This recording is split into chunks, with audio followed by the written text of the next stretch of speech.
With us now for more is former Philippine Ambassador to the U.S. and 7th Governor of the Central Bank of the Philippines and now Chairman of the Board of FWD Life Philippines, Jose Joey L. Cuisia Jr. Good to see you, Ambassador Joey. Welcome to the program.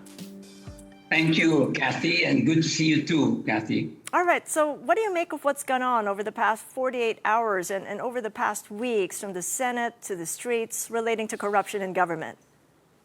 Well, I think it's clear that there's tremendous outrage arising from of course, the disclosure of all these anomalies related to the flood control projects. But I think the anomalies go beyond the flood control projects. There are many other anomalies that should be investigated in the infrastructure projects. And I'm glad that the president has created the Independent Commission on Infrastructure.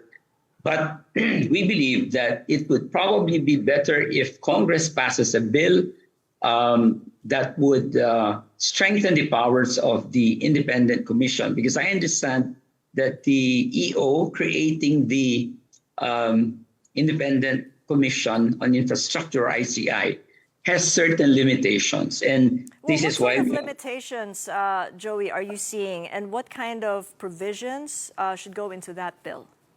I understand that, again, I'm not a lawyer, but Congresswoman Laila de Lima was explaining that the EO does not provide the ICI certain powers that her bill would provide. I believe one is for example, they cannot issue a contempt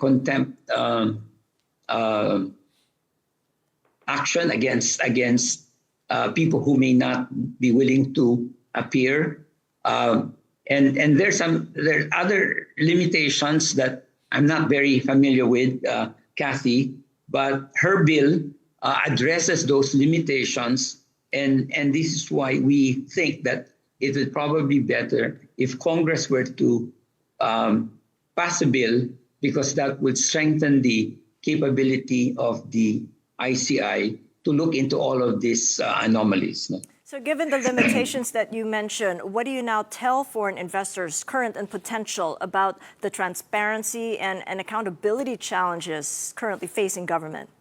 Well, the investors want to see action taken. In other words, after the hearings, that those who committed these anomalies should be held accountable and be punished, no?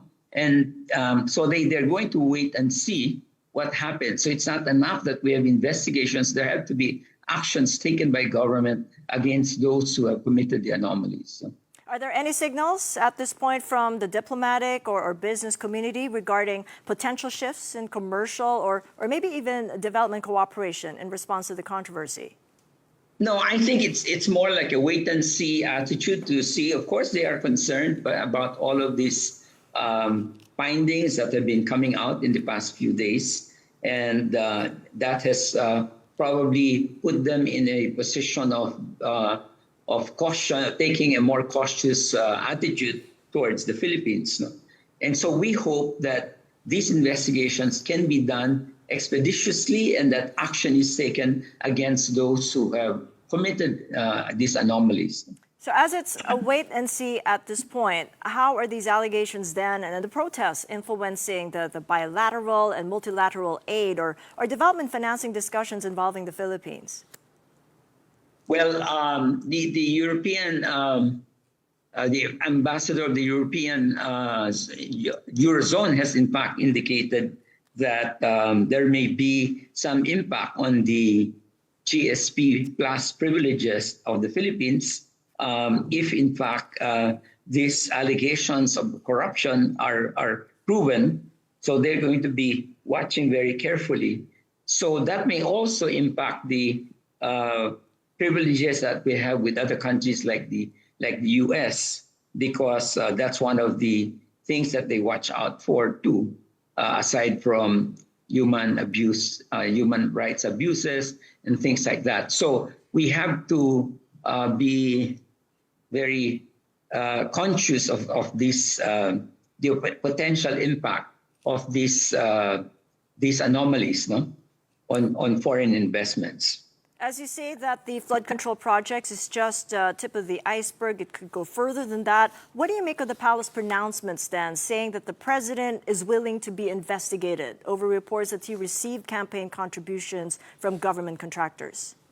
Well, I'm glad that he has taken that attitude, that he's willing to be investigated, because if he has nothing to fear, then there's no problem of his being investigated. But that shows that he is confident that he can prove that he has not been involved in any anomaly.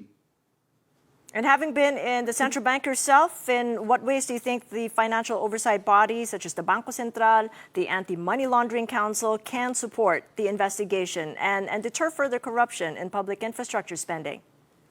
Well, the Anti-Money Laundering Council, or AMLC, could really be very helpful to the IMI, because they have access to a lot of these reports from the banks and other non-financial institutions that handle money, the casinos, for example, and insurance companies and so forth.